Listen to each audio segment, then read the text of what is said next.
After the Allies defeated Germany in World War I, the country felt the punishing economic costs of the Treaty of Versailles, which helped give rise to the Nazi Party.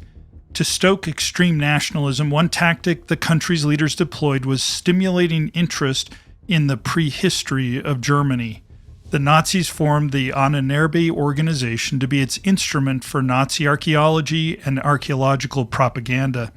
They rolled smaller existing organizations into the Ahnenerbe and placed SS Chief Heinrich Himmler at its head.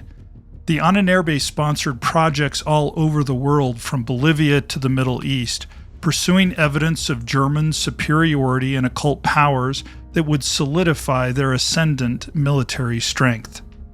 As a part of their interest in prehistory, the Nazis reportedly sent an archaeology team to Turkey to search for Noah's Ark on Mount Ararat in the 1930s.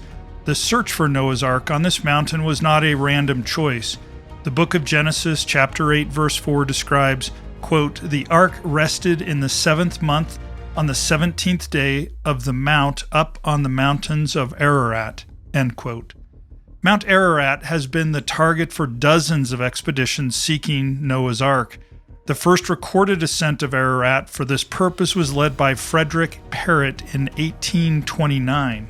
In his description of the trip, Parrott wrote, quote, "All the Armenians are firmly persuaded that Noah's Ark remains to this very day on the top of Ararat, and that, in order to preserve it, no human being is allowed to approach it," end quote.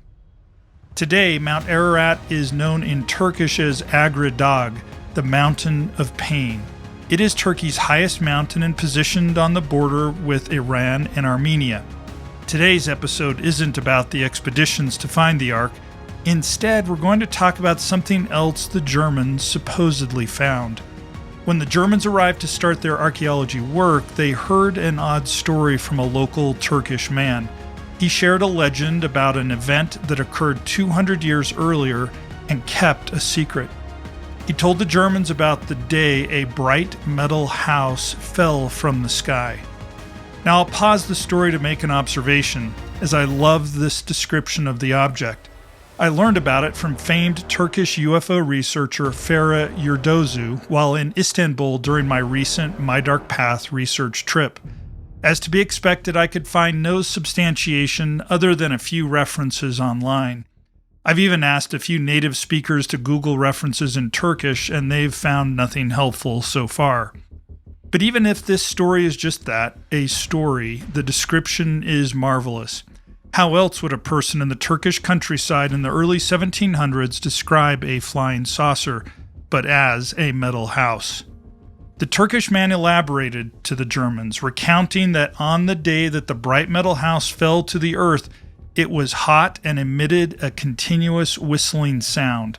The Germans were obviously excited, knowing what this discovery might mean. So they had the man escort them to the location of the object. It remained in the exact spot where it had landed 2 centuries earlier. The story continues, noting that Nazi researchers found the object was disc-shaped and about 80 feet in diameter and 20 feet high at the center. The archaeology team allegedly sent for another team from Germany to recover the craft and study it in secret in their homeland. Now, in the spectrum of evidence-based UFO encounters, I'll definitely put this in the I want to believe category, rather than one that has a reasonable chance of being true. If it were true, the event would seem to be of such consequence that it would have been backed up by other corroborating evidence. But that's okay. To search for the truth effectively requires that we discern which UFO and UAP sightings could actually be of alien origin and which ones can be dismissed. But think about this unnamed man from Mount Ararat, if he existed. He was in a tough spot. The Germans, their power in Europe was rising, and no doubt they were acting accordingly. They would have expected the truth from this man. But if the man from Mount Ararat was being untruthful, his story would have unraveled quickly, and his lie would have cost him his reputation and potentially even his life. But the story highlights a unique connection between UFOs and Turkey. Today, I'll share the story of another Turkish man, and this modern Turk we know by the name of Murat Yalçın Yalman. Yalman, like his supposed fellow countrymen did decades earlier, claimed to have seen a UFO. But in Yalman's case, he had incredible video evidence that was shared broadly in the late 2010s, and the topic continues to be hotly debated today.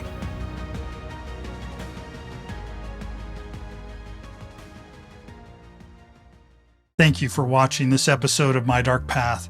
If you'd like to support the channel more, please consider joining My Dark Path Plus on Patreon, where you'll receive exclusive episodes plus great swag like t-shirts and books, all for a small donation of $5 a month. But no matter how you choose to support the channel, know I'm grateful for your support. Until next time, good night.